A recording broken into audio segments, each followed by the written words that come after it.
Kur'an, insanları en doğru ve en sağlam şeye, rüşte kılavuzlar ve düzeltmeye yönelik işler yapan müminlere, kendileri için kesinlikle ve kesinlikle büyük bir ecir olduğunu ve ahirete inanmayan kişiler için bizim can yakıcı bir azap hazırladığımızı müjdeler.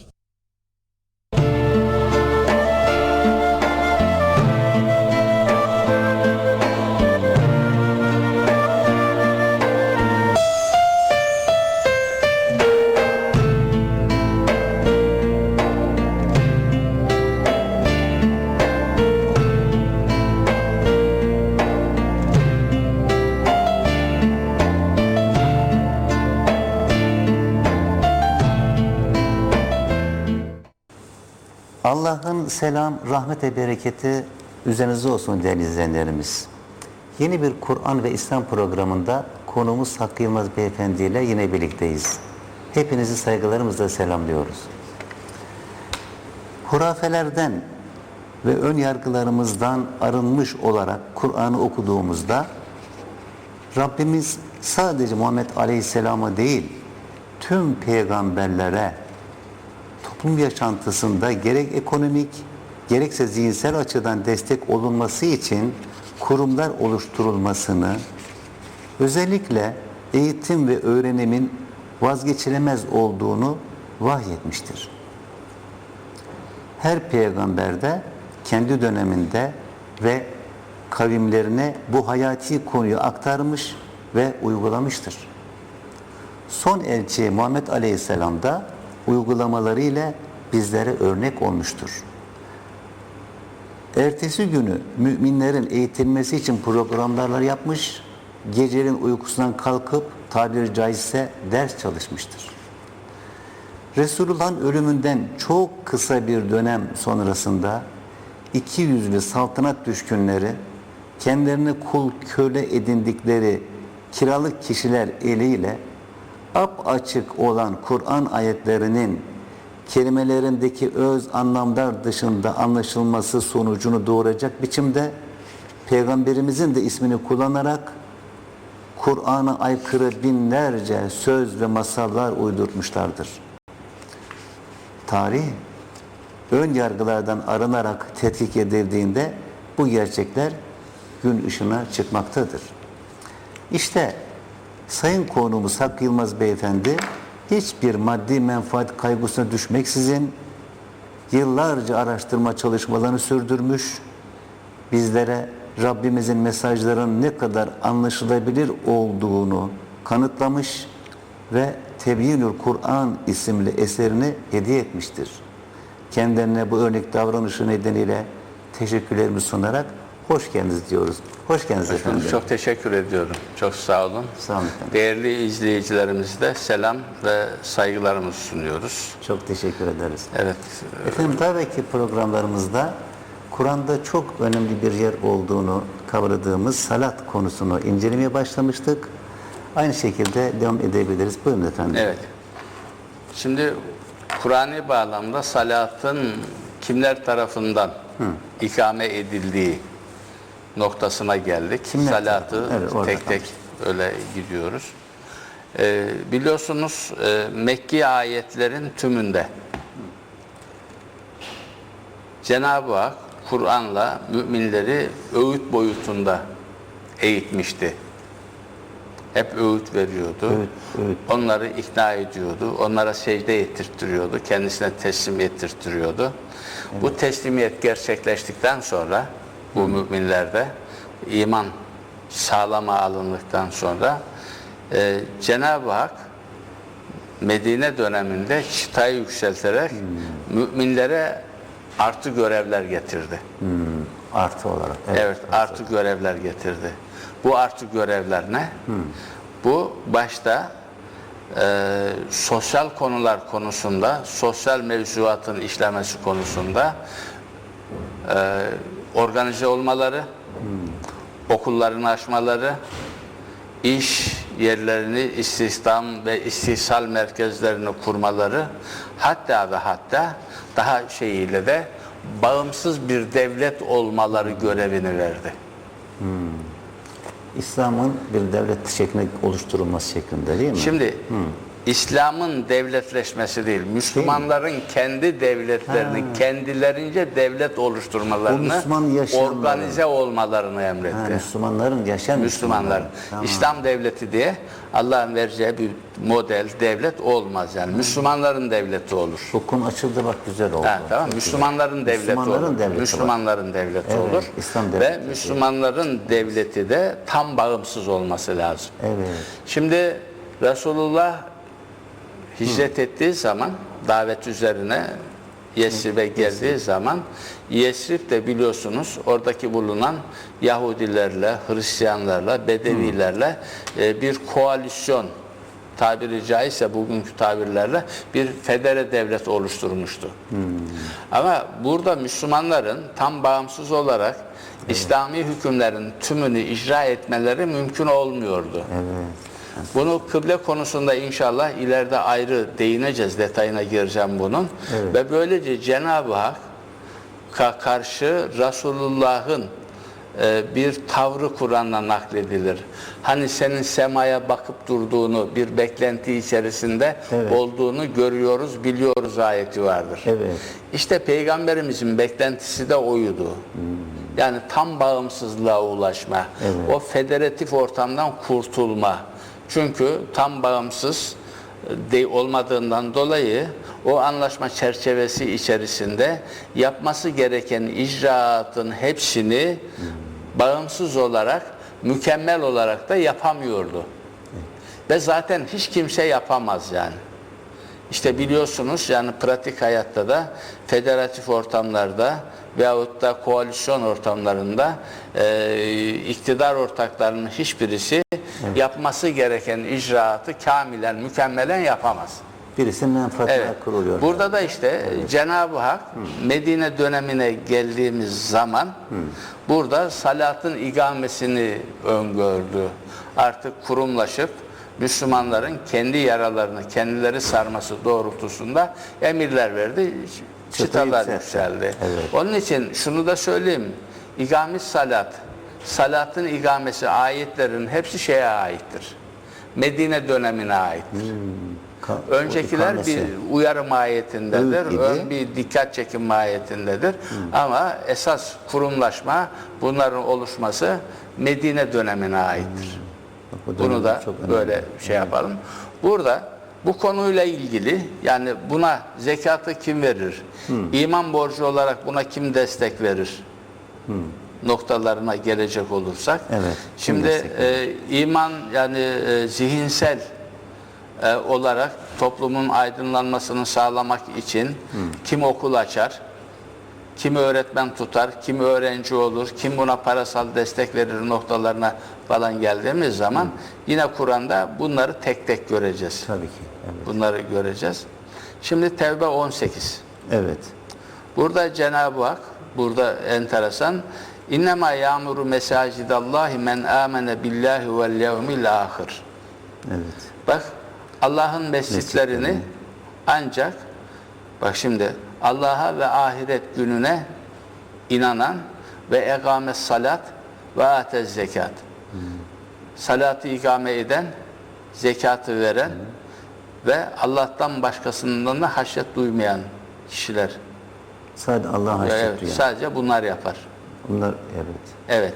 Şimdi Yaşatırlar, onun aslanlar. için Müslüman kitle gavurundan, cıfıdından, elin yabancısından kendilerine yardım olacağını falan sanmasınlar. hiç beklemesinler. Evet. Medet Hiç ummasınlar beklemesinler. onlardan. Bu Yoksa Müslümanların kandırmış olurlar. dediğim gibi mutlu olmasını, aydın olmasını, iyi bir eğitim almalarını, kalifiye olmalarını sağlayacak olan müminlerdir. O müminler ki değil mi?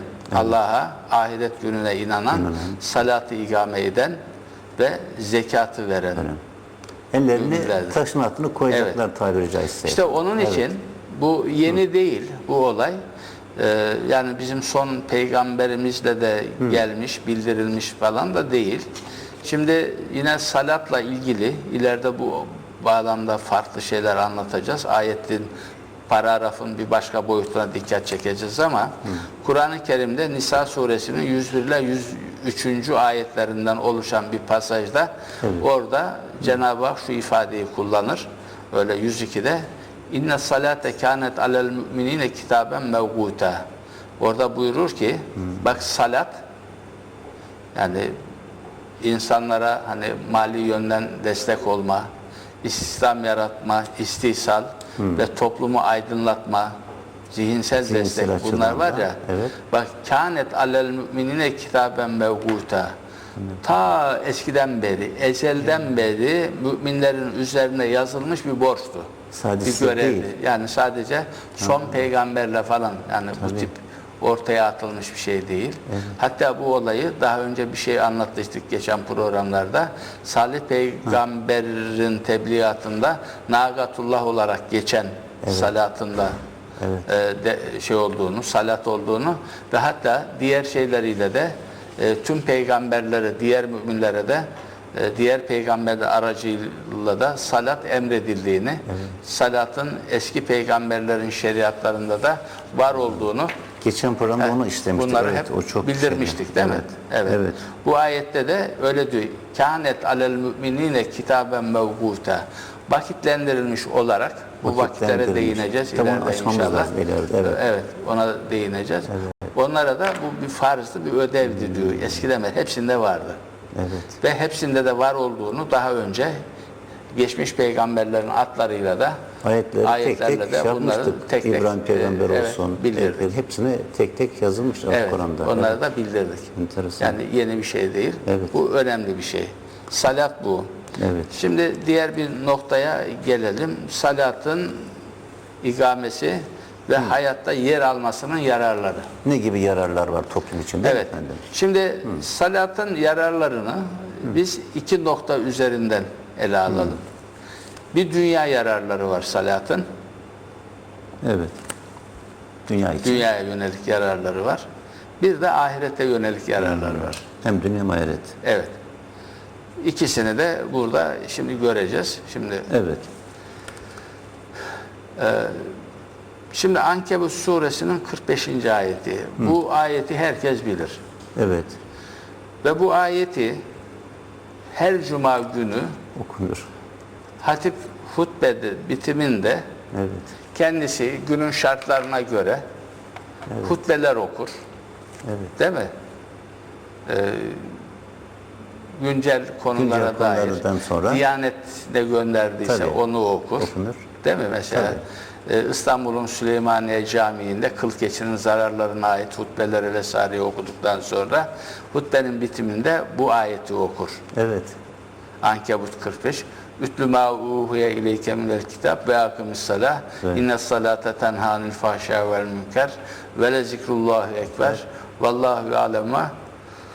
Millet de bunu Arapça olarak ezberlemiş oldu. Evet. Bu defalarca söylenince tabii her cuma. Evet, bu her şey bu bilinir. Evet. Öyleyse bu ayette ne diyor bak. Önemli bir şey ki İmam söylemiyor. Efendi dediğim gibi Hatip Efendi hutbesinin sonunda en güzel ifade yani ondan evvelki 10 dakikası 15 dakikası hani mala yani şeyler Güncel olur konular genelde olabilir. de ama bu çok önemlidir ama bunu da anlamını söylemeden iner gelir. Yazık eder yani. Evet. Nameli bir şekilde söylüyorlar. Çok da tatlı Hatip bir ses kardeşlerimiz oluyor. mümkünse Evet. bu ayeti ya mealiyle birlikte Ya, versinler ya. ya da sadece mealini versinler. Yeter, meali Yeter versin. yani. Tabii. Hutbe olarak sadece bu ayet bile yeter yani. Evet. Bunun ecri ötekileri 1000'e katlar inanırsanız. Yani. Kesinlikle öyle. Nahl suresinin 90. ayet-i kerimesindeki meali veriyorlar da bazen çoğu vermiyor gene. He. Ama bunun dediğiniz gibi mutlaka verilmesi gerekir. Evet. Kesinlikle. Bu çok önemli. Evet. Hepsi önemli de. evet. Orada da önemli mesaj var tabii ki. Evet. O zaman bunun mealini biz de verelim değil mi? Evet, onu bir güzel açmamız lazım. Evet. Buyurun efendim. Sen kitaptan vahyedileni oku, izle. Ve salatı ikame et. Evet. Evet. Yani mali yönden ve zihinsel açıdan destek olma kurumu oluştur, ayakta tut. Kesinlikle salat, mali yönden ve zihinsel açıdan destek olma kurumu, yani işçilerin çalışacağı fabrikaların olsun, sosyal kurumlarınız olsun, SSK'sı, dediğim gibi Bağkur'u, Bağkur, sigorta, emekli sandığı, yani milletin emekliliğinde, hastalığında, şuyunda, buyunda imdada koşan o kurum var ya, ne yapar? Aşırılıktan, kötülüklerden alıkoyar. evet. Neymiş bunlar? Bu kurumlar Bu kurumlar kötülükten, insanları aşırılıktan, yani minel fahşâ vel münker. her türlü Bak, aşırılık. tüm aşırılıklardan, tüm suçlardan, Evet. tüm çirkin davranışlardan, hepsinden alıkoyar. Onu frenler, evet. Tamam mı? Evet. Şimdi bunun anlamını şöyle anlatayım. Daha önce bunu bir başka kanalda ben şey yapmıştım. Hani derler ki güneş giren eve doktor girmez. Öyle denir. Evet. Salatın girdiği toplumlarda hırsızlık, uğursuzluk ve namussuzluk olmaz. Olmaması Mutsuzluk olmaz. Evet. Herkes Mutsuzluk mutlu olur. olmaz. Çünkü topluma bir bakacak olursak, bakın, topluma bir bakacak olursak, toplumdaki suçların, bireysel suçların, toplumsal suçların hepsinin kaynağı iki. Birincisi yoksulluk, ikincisi bilgisizlik, bilinçsizlik. Aynen böyle, evet. Aynen böyle. Kriminoloji ilmi bunu çok açık bir şekilde Evet. ifade ediyor. Birisi Evet. yoksulluk. Tabii ki. Evet. Birisi ne derler? Aç köpek fırın yıkar derler. Değil mi? Gayet basit yani. Evet yani. Basit. İşte bilinçsiz yöneticiler, Evet. bak bilinçsiz yöneticiler, güzelim Allah'ın mükerrem yarattığı insanı aç köpek durumuna getirirlerse ülkede fırınlar yıkılır. Yıkılır tabii ki. Evet. Ama Allah'ın öngördüğü, burada buyurduğu, bak salatı ikame ediyor. ikamesi. Bunun edecek olursa, Evet. yani fabrikalarını kuracak olursa, böyle sosyal güvence kurumlarını oluşturacak olursa, kimsenin dediğim gibi açlık sorunu ortadan kalkacak. O kalkacak, O gidecek. Evet. İkincisi cehaletti. Okullar açılacak olursa, herkes reşit olacak düzeyde eğitim, öğretim alacak olursa, Evet. ve bilgisizlikten dolayı da dediğim gibi fuhşiyat ve münker ortadan kalkacak, ortadan gidecek. Huzurlu bir toplum Evet, olacak. huzurlu ve mutlu bir toplum olacak. Evet. Kişiler huzurlu ve mutlu olacak, toplum da Gayet yani tabii. gayet rahat, Sonucunda o huzurlu, da. örnek bir toplum olacak. Çok güzel bir şey var bu Evet. ayet-i kerime. Bu ayet-i kerimedeki şey. Ankebut 45. Şimdi yine salatın vakitleştirilmesiyle ilgili Hud suresinin 114. ayeti Ha, var. evet. Hud suresi. Orada da Cenab-ı Hak bak, ve gündüzün iki tarafında ve gecenin yakın saatlerinde salatı ikame et. Şimdi burada. Çünkü çok öz. Bizim yarım saattir hani anlatmaya çalıştığımız ifadeyi Cenab-ı Hak o kadar güzel şey yapmış ki. Çünkü iyilikler kötülükleri gider. Bitti bak. Bir cümlede hepsi bitti. Evet. Kötülükleri götür. Evet. Evet. İyilikler kötülükleri gider. Salat geldi. İyiliktir bu. Tamam mı? Salat çünkü hep iyilikleri üretecek. İyiliklerde, üretilen iyiliklerde toplumdaki kötülükleri silip atacak. Silip gitti. Evet. Evet. Burada şöyle ben bir şey, kısaca bir şey değinivereyim. Buyurun. Yani bir özelleştirme ayetinde. Müslüman geçinen ülkelerde, asr-ı saadeti saymıyorum, 1400 senedir namaz kılınıyor. Evet. Münferit de kılınıyor. Cemaatle de kılınıyor. Devamlı kılıyor. Evet. Değil mi? Günlük 40 vakit, 40 rekat namaz kılınıyor. Rekat, evet.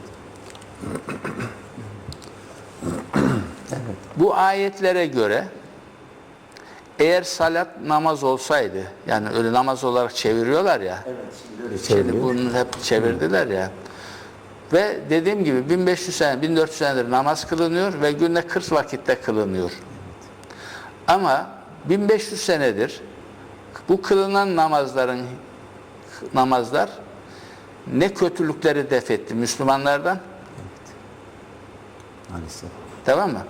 Ne de yukarıdaki ayette gibi fuhuş, yani fahşa ve münkere mani oldu. Onlar çoğaldıkça çoğaldı. Ve şu anda dediğim gibi her türlü ahlaksızlıklar, Evet. ya dünyanın tasvip etmediği, münker dediğimiz zaman zaten sadece vahiyle değil yani dünyanın ortak aklıyla Tabii. kötü olarak bilinen şeyler demek. Her yerde. Her çirkin yerde. görünen Şey.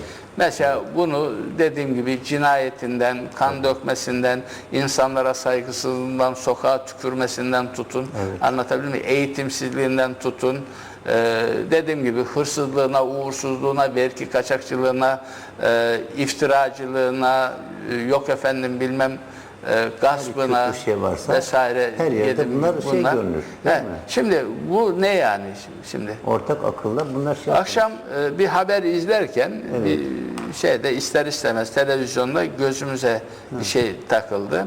Bir filmden birkaç kare gördük. Orada da yine birilerini öldürüyordu filmde. Filmdeki öldürülenlere Hizbullah diyorlardı. Yani Müslümanlar diyorlardı. Ya şimdi aklıma şu geldi. Yanımdaki bulunan arkadaşıma şunu söyledim. Yahu ne haldeyiz ki biz? Hayatta da Müslüman, durmadanlar Müslümanlar öldürülüyor. Filmde de Müslümanlar öldürülüyor. Konu da öyle. Yani konuda da filmde de yine Müslümanlar öldürülüyor. Değil mi? Ya. Senaryoda onu göre yazıyorlar. Evet. Hep Müslümanlar Orada bunu ölüyor. şey yapmışlar. Orada da Müslümanları öldürüyorlar. Yazıklar olsun. Şu anda dünyaya bakıyorsun. Dünyanın her tarafında yine Müslümanları öldürüyorlar. Ya niye? Salat olmadığı için. Bu salat olmadığından arkadaşım. Tabii ki. Salat olsa böyle olmadığından olur. dolayı. Şimdi tutar da bugün Arap coğrafyasında devlet sıfatını kazanmış, haritalarla bölünmüş, sen devletsin denilmiş grupların içerisinde salatın müesseseleştiğini, salatın icra edildiğini, salatın onlara bir kimlik, benlik getirdiğini söyleyebilir miyiz? İddia edebilir miyiz yani? Bak şimdi şeyi hatırlatayım burada. Yani burada salat hani mali destekle olur diyorduk. Tabii. Şimdi şey var işte yine ileride bir başka açıdan değineceğiz. Veyahut da bunun savaş programında değindiydik. O konuda bu çok önemli. Bak şimdi Tercüme orada hatası. 60'ta değil mi? Ya. Cenab-ı Hak ne diyor? Ya. Hadin diyor.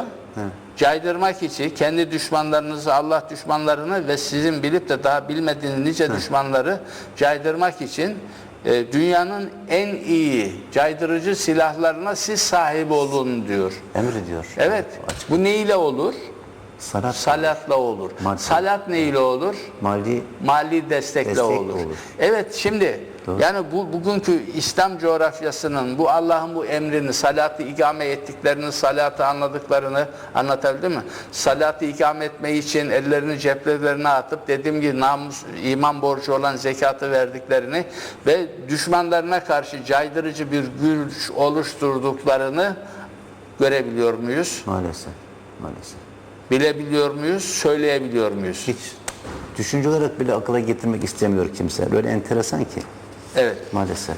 Evet. Çünkü sadece namaz kılınız diye en önemli şart tamam. olarak bu ön plana alınmış. Evet. Salatın hiç anlamı o kadar saptırılmış ki Evet. bu konuların sanki tekrar gündeme gelmesi belki de o sektör açısından biraz ağır konuşacağım ama kusura bakmayın bir salantı olacak değil midir? Nedense hiç dile getirmek istemiyorlar özellikle. Tamam getirtmezler işte efendim. getirtmediler. Evet. Bunun sebebini ne demiştik? Maalesef. Salat programına geçerken bu kafirlerin bir projesidir. Evet. Anlatabildim mi? Kur'an üzerine, Kur'an-ı terimler üzerine tahrifat yaptıkları zaman bu böyle durur. İşte o kadar. Evet. Evet. Yani bu tahrifatın sonucu bu doğar. Şimdi salatı şey yaparken, salatın yararlarını anlatırken bir dünyada dediğim gibi iyiliklerin, kötülükleri gidereceğini, salat ikame edildiği zaman fuhşiyatın ve münkeratın gideceğini demiştik. Allah böyle söylüyor tabii. Bunlar dünyaya yönelik olanlardı biliyorsun. Bir de ahirete yönelik faydaları var. Yani bu ayetlere bakacak olursak. Şimdi Bakara 110'da ve siz salatı ikame edin. Bak şimdi. Evet. Zekatı verin. Kendiniz için önceden her ne iyilik yaparsanız Allah katında onu bulursunuz. Demek ki bu nedir? Geleceğe yatırımdır. Salat Geleceğe yönelik. geleceğe yatırımdır. Çocuklarımıza, torunlarımıza değil mi? Bir de o var. Hem ona bir de manevi olarak da ahiret Ahirette en hayatında önemlisi o dereceleriniz zaten. olacak. Tabii ki. Evet. Evet. Ecrini orada Şimdi alacak, değil mi yine efendim? dünya şeyiyle ilgili Tevbe 103'te bakın. Onların mallarından sadaka al ki sadaka ile kendilerini temizlersin ve arındırırsın. Bir de onlara destek ol. Yani Destek salat ol. et. Salat işte bu. Destek Yani ol. şüphesiz senin salatın diyor Cenab-ı Hak. Onlar için bir huzurdur. Evet. Evet. Eğer ki peygamber onlara destek verirse, bunu peygamberin Peygamberin salatı desteği. konusunda buna değineceğiz. Toplum Evet. huzura kavuşur. Huzura kavuşur, mutlu olur, problem Evet. olmaz. Bir de şu, evet, yani aklıma geliyor da şimdi namaz olarak anladığımız zaman bu Ankebut suresindeki 45. ayet-i kerimeydi herhalde. Her türlü kötülükten alıkoyuyorsa, bu da halen toplumumuza devam ediyorsa, Evet. affedersiniz yani biraz ağır mı olacak? Allah yalan mı söylüyor yani? Evet. Yani o anlamda çıkmıyor mu? Allah yalan mı söylüyor? Heh, tamam işte Yani bunu değil mi? sorgulasın ya. Saçma bir şey. Şimdi, Namaz kılınıyor fakat kötülükler şimdi Allah devam ediyor. böyle dediğine göre bunun engel olması lazım. Öyleyse burada Müslüman şunu düşünsün. Evet. Ya Allah yalan söylüyor. Bir terslik var. Ya da buradaki konu edilen namaz diye tabir edilen sözcük Evet. namaz değil. Anlam saptırması Evet. olunca boş şekilde anlayınca öyle Evet. oluyor maalesef. Evet. Evet. Şimdi yine Cenab-ı Hak Ala suresinde kat efleha men tezekka ve zekere rabbi fesalla buyurur. Arınan, Rabbinin adını anıp da salat eden, bak salat eden, bu hani salat mali yönden ve zihinsel açıdan destek olan kimse kesinlikle kendini kurtarmıştır. Kurtarıyor. Evet. Şimdi bu Kesinlikle. kurtarmayı hepsinde yani her iki yönlü de alacağız. Hem dünyada kendini kurtarır hem de ahirette kendini kurtarır. Değil mi? Evet. Evet. Evet. Evet. Şimdi yine mesela Lokman suresinin 2 ila 5. ayetlerinde oluşan bir paragrafta işte bunlar yani salatı ikame eden, zekatı veren, ahirete de kesin olarak inananların ta kendileri olan iyilik, güzellik üretenler. Bak. Evet. Şimdi salat edenler iyilik, güzellik üretenlermiş toplumlarda. İyilik, güzellik Bak şimdi, üretenler. Evet. bak burada ne güzel ifade edilir. Şimdi bunlar için diyor Cenab-ı Hak bir doğru yol kılavuzu ve rahmet olmak üzere yasalar içeren bu kitabın ayetleridir. Bunlara rehber olsun diye Kur'an indirilmiştir. Ki bu kişiler bak parantez cümlede öyle şey yapılır. İşte bunlar Rableri tarafından bir doğru yol üzerinedirler ve onlar kurtuluşa erecek olanların Evet. ta kendileridir. kendileridir. Evet. Evet. Salat varsa dünyada da kurtuluş var, ahirette de kurtuluş var. Evet. Bunu hep bileceğiz. Yine aynı tip dünya ve ahiret kurtuluşunu yukarıda Tevbe 18'i bahsettiydim. bahsettiği Tevbe Allah 71'de mescitlerini var. Tevbe yaşatırlar. 99'da var. Ve Bakara 277'de bak orada daha farklı bir ifadeyle İnnellezine amenu ve amilus salihati ve egamus salate ve atevuz zekate lehum ecruhum inde rabbihim ve la khafun aleyhim ve la hum yahsenun. Ve şu inanan, salihat işleyen, salatı ikame eden, zekatı veren kişiler yok mu? Onların ücretleri Allah katındadır. Yani ne büyük bir ödül. Yani Ne Allah büyük bir katındadır ödül. deme, kulların ölçeceği cinsten değildir. Evet. Hiçbir terazi tartamaz Evet, onu. kul terazisinin tartamadığı boyutta bir ücret, ödül verecek Tahayyül Cenab-ı Hak. edilemez bir şey. Evet. Evet. Sonunda da ne güzel bağlamış Cenab-ı Hak. Ve la khafun aleyhim. Onlara korku diye bir şey yoktur. Yoktur. Ve la hum yahsenun. Onlar hiç üzüntüyle duymazlar. Evet. Bunları daha önce dedik ki müminler hani Allah'ın koruması altına girmiş Allah'ın kişiler koruması neydi? altına giren. Makamı emindeydiler. Emin makamda. Yani Allah'ın koltuğunun altına girmiş öyle tabir eden Kendisi mecazi koruma altına şeylerle. almış, Allah. Öyle. Evet. Yine aynı ifadeleri böyle bunların maddi ve manevi olarak ödüllendirilecekleri rahat 18 ila 24'te de ifade edilir. Ama bak şimdi İsrailoğulları örneğiyle de bizim kulağımızı çeker bir başka ayette Değil Cenab-ı mi? Hak. İsrailoğulları örnek gösteriyor. Evet orada Maide 12. Orada ve andolsun ki Allah İsrailoğullarının sağlam sözünü almıştı. Ve biz kendilerinden 12 müfettiş başkan göndermiştik. Ve Allah demişti ki işte buraya dikkat edeceğiz. Ben kesinlikle sizinle beraberim. Salatı ikame eder. Bak şimdi. Zekatı verir. elçilerine iman eder, onları destekler ve Allah'a güzelce ödünç verirseniz andolsun ki sizden kötülüklerinizi örteceğim ve sizi altından ırmaklar akan cennetlere girdireceğim. Kötülüklerinizi örteceğini kesinlikle İşte vaat ediyor. sizden her kim de bundan sonra Allah'ın ilahlığını ve Rablini örterse artık kesinlikle yolun doğrusunu kaybetmiş olur. Evet. Bunu İsrailoğullarına daha önce de vaat etmiş Cenab-ı Hak. Bak kesinlikle, bak Kesinlikle diyor, şey yapıyor. sizinle beraberim diyor bak. Bir, salatı ikame eder, zekatı verir, elçilerine iman eder, onları destekler ve Allah'a güzelce ödünç verirseniz, Allah'a ödünç vermek hani demek dediğimiz oldu? gibi Evet. andolsun ki sizden kötülüklerinizi örteceğim ve siz Ne güzel bir vaat. içinden evet. Salatın kesin yararları evet. bu. Evet. Yine Cenab-ı Hak Araf 170'te ve kitaba sımsıkı sarılanlara ve salatı ikame edenlere gelince biz o düzeltenlerin, iyileştirenlerin ödülünü yitirmeyiz.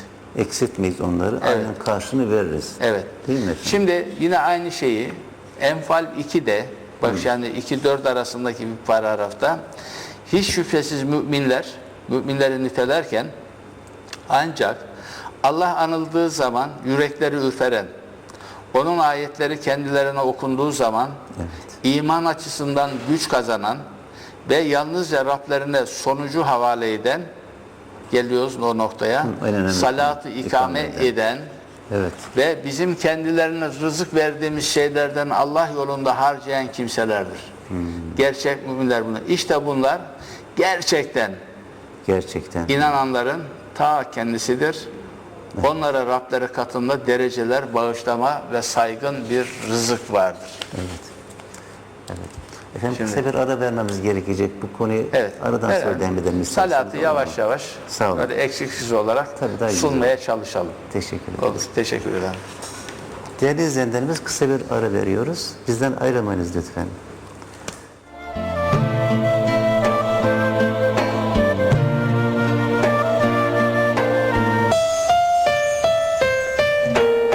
Kitap, kendisinde hiç kuşku yoktur, ıssız yerlerde iman eden, salatı ikame eden, mali yönden ve zihinsel açıdan destek olma, toplumu aydınlatma kurumlarını oluşturan, ayakta tutan, kendilerini rızıklandırdığımız şeylerden Allah yolunda harcama yapan, başta yakınları olmak üzere başkalarının nafakalarını sağlayan, sana indirilene ve senden önce indirilene iman eden, Allah'ın koruması altına girmiş kişiler ki bunlar ahirete de kesinlikle inanırlar, bunun için bir kılavuzdur. İşte bunlar Rablerinden bir kılavuz üzerindedirler. Yine işte bunlar kurtulanların, kazançlı çıkanların ta kendileridir.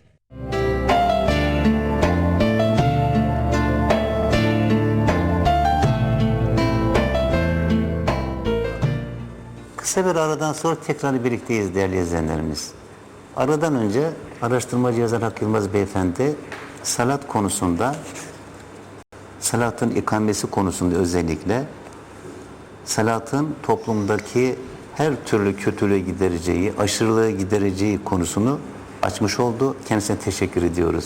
Efendim aynı devam edebiliriz. Buyurun Evet, efendim. teşekkür ederim. Şimdi salatla ilgili Kur'an'da ayetleri incelediğimiz zaman bir ara başlıkta şunu görüyoruz. Salat Allah'ın yardımının vesilesi. Allah'ın yardımı.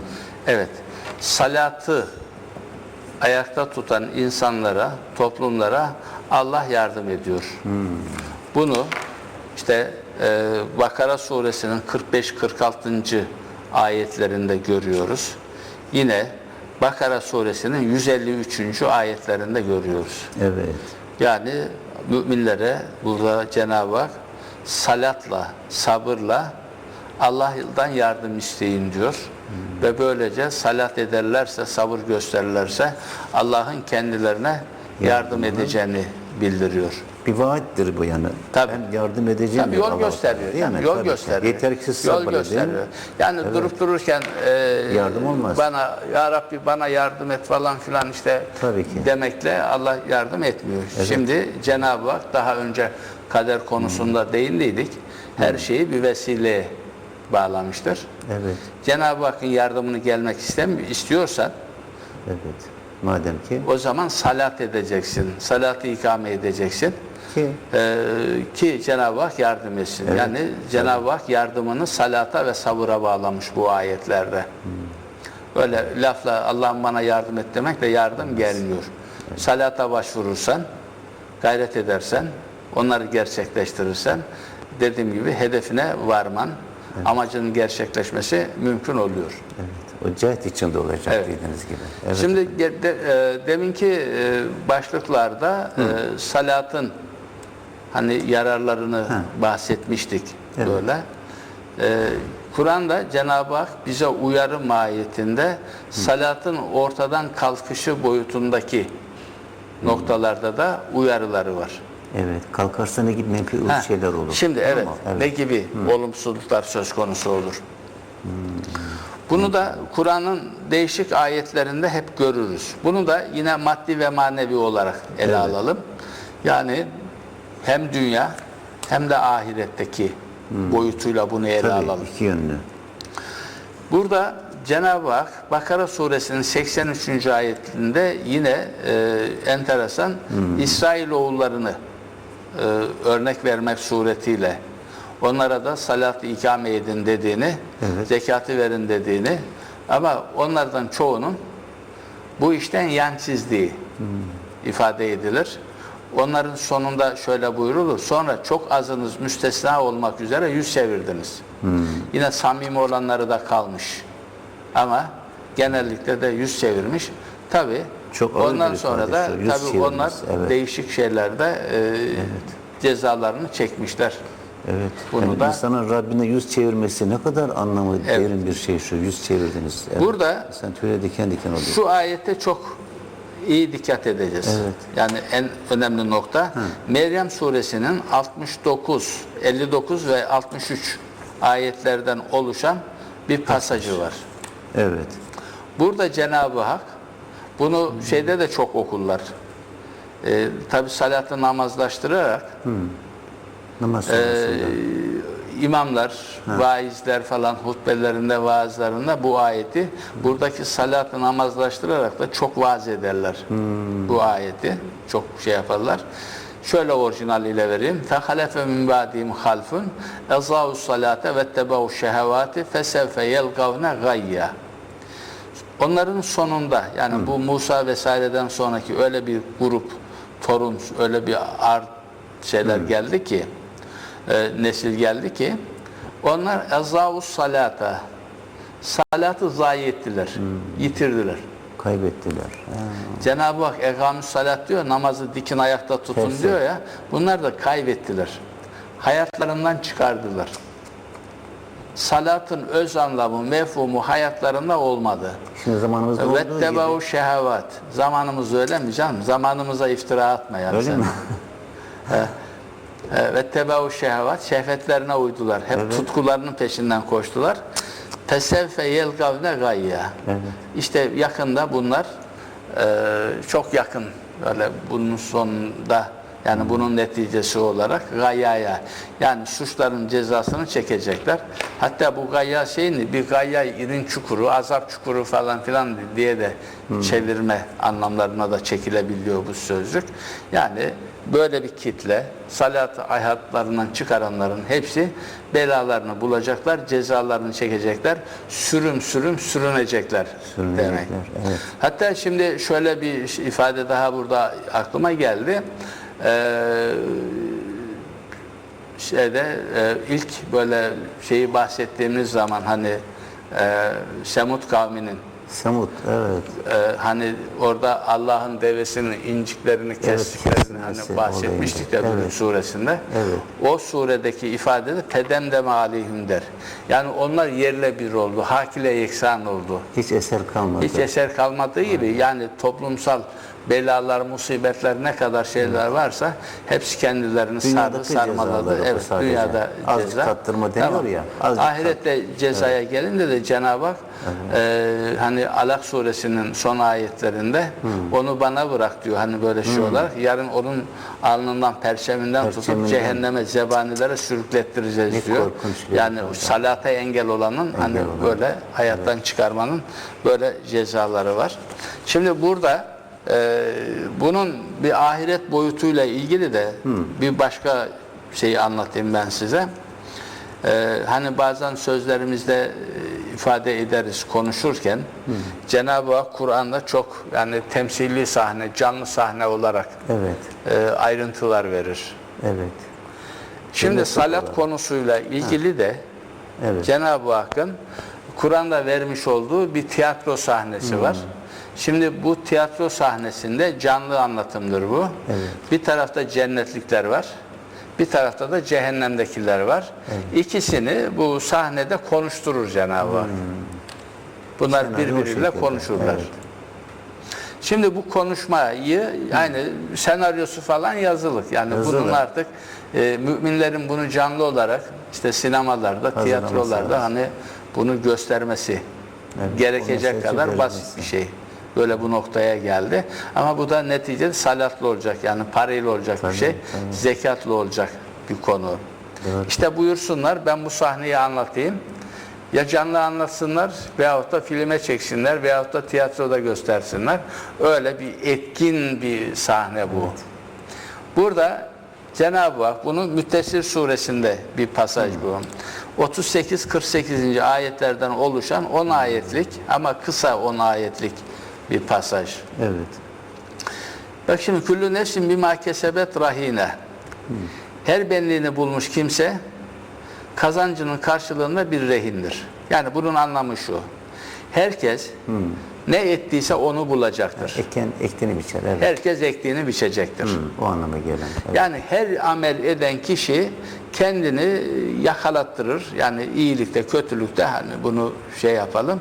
Mutlak surette kendisine o yansıyacaktır. Bunu anlatayım. Şimdi ashab-ı yemin hariç. Yani ashab-ı yemin kendini rehin vermez. O tutsak olmaz. Onu anlatayım. Tutsak olmaz. Onlar fi cennetin cennetlerdedir onlar. Naim cennetlerinde. Yetesaelün. Bak söyleşiyorlar şimdi. Anil mücrimin. Mücrimlerle ilgili sözleşiyorlar. Soru teatisinde bulunuyor. Yetesaelün dediğimiz zaman Pencereden bir grup pencere ona soruyor, konuşuyormuş gibi. bir grup soruyorlar, o ona soruşuyorlar. O grup cennetlik cehenneme soruyor, cehennemlik onlara soruyor. Böyle bir aralarında söz teatisi var. Enteresan bir sahne, evet. Böyle bir sahne. Şimdi repliklere geliyoruz. Şimdi cennettekiler cehennemdeki kitleye soruyor. Ma selekekum fi sakar. Sizi sakara ne sürükledi? Sakar beyinleri kaynatan ateş demek. Yani böyle üstten verilen ateş, güneş ışınlarının öyle özellikle Arabistan'da beyinleri kaynatmasının adıdır sakar. Böyle sizi bu cehenneme ne soktu? Ne işlediniz de buraya geldiniz? Buraya, evet. Yani sizi ne soktu? Amellerini soruyor. Bakın şimdi Allah soktu yok yani. Herkes kendisi gidiyor ya. Kendisinden mesul olduğu için. Kendinden mesul olduğundan dolayı. Yani sizi Allah niye soktu demiyor Demiyor. bakın. Şimdi. Ne soktu? Evet, Şimdi bak, ne soktu enteresan yani? bir Sizi soru. Allah niye soktu demiyor bakın. Evet. Buradaki inceliğe de dikkat Çok güzel bir edelim. incelik ama. Size ne soktu? yaptınız da Suçunuz böyle neydi? düştünüz, değil mi? Evet. Evet. Galu. Onlar cevap veriyor. Lem neku minel musallin. Ya. Biz musallinden değildik. Biz destekçi değildik. Destekçilerden olmadık. İşte bu toplumda yani toplumun refahı için sosyal açıdan, mali yönden, zihinsel açıdan yapılması gereken destekleri yapmadık. Hiç o noktalarda yani o tarakta Bizim bezimiz olmadı. Hiç Bizim bezimiz yanaşmadık olmadı. oraya biz. Evet. Şimdi bunu bizim şeyler milleti korkutmak için Namaz. işte biz namaz kılmadık diye çeviriyorlar. öyle Yazık çeviriyorlar. Yani. Yazık yani. Yazıklar olsun Öyle yani. şey olarak. Yazıklar. Şimdi devamına bak şimdi böyle. Velem nekun nut'imul miskin. Evet. Biz miskinleri de taamlandırmıyorduk. Yani acı doyurmuyorduk değil. Miskin hareketsiz, sekene, sakinlik sözcüğünden gelmiş. El ayağı tutmaz olmuş, işsiz kalmış, iş bulamaz olmuş, çalışamaz olmuş. İş yokluğundan veyahut da dediğim gibi şeyden elinin ayağının yetmediğinden falan bunları taamlandırmıyorduk. Evet. Ve kunna nehuz ma'al haizin ve biz akıntıya kürek çekenlerle birlikte biz de akıntıya kürek çekiyorduk. Dolduruşa geliyorduk. Böyle gelmiş böyle gider. Ve kunna nükezzibu bi yevmiddin ve yevmit gününde yani hesap verme gününde yalanlıyorduk.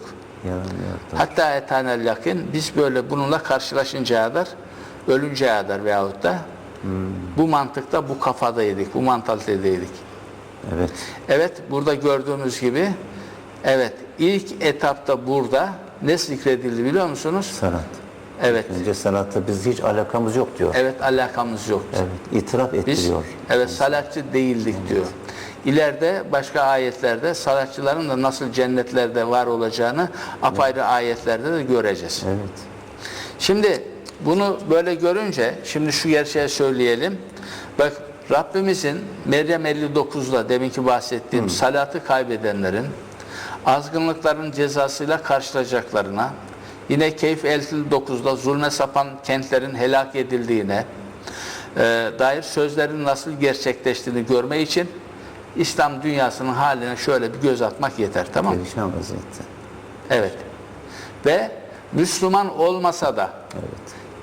daha önceki programlarda salatı Cenab-ı Hak sadece müminlere değil insanlığa da emretti demiştik, hatırladınız Evet, mı? bütün insanlığa. Bütün insanlığa da demiştik, Evet, değil mi? insanlığa. Peki o zaman salatı ikame eden yabancılara bir bakalım. Ya Hristiyanla, Yahudisine, Avrupa'sına, Amerikalısına veyahut da bilmem neresindeki Ateistine kim İskandinav olsa fark ülkelerine etmez. bir Evet. bakalım.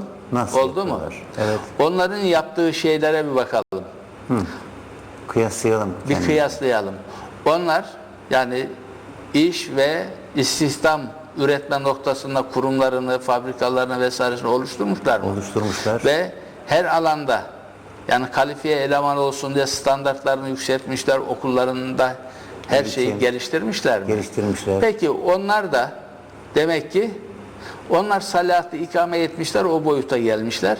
Müslümanlar da salatı namazlaştırmışlar, bu hale gelmişler. Kıyas bu kadar açık. Bu kadar bir şey yani. Bu biraz evvel Müddessir suresindeki sanki karşılıklı konuşmaları buraya da uygulayabiliriz belki bir ayrı bir tiyatro sahnesinde. Yani zamanımızda yaşıyoruz bizzat onu. Tamam Yani kardeşim şimdi bakıyoruz Avrupa'dakinin veyahut da işte Çin'deki, Tabii. Japonya'dakinin haline.